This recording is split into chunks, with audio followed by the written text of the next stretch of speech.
नमस्कार दोस्तों, मैं आज आपको बताने वाला हूँ टॉरेक्स के बारे में। टॉरेक्स टोरक्यू कंपनी का आता है और ये खांसी की गोली है।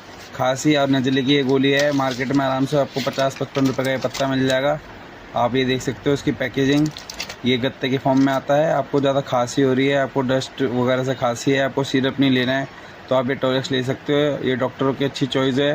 ये सबसे पहले ली जाती है। अगर आपको टैबलेट से आराम मिल जाए तो बढ़िया, नहीं तो अगर टैबलेट से आराम ना मिले तो इसका आप सिरप भी ले सकते हो। टॉरेक्स सिरप भी आता है मार्केट में, वो भी 110-100 रुपये के आसपास आता है, वो भी आप ले सकते हो। और ये बढ़िया है। खांसी में आपको 50-60-70 रुपये का लास्ट तक ये पत्ता मिल जाएगा। हम इसे 50 रुपये का बेचते हैं, बाकी आप जितने का भी मार्केट से लेना चाहो ले सकते हो।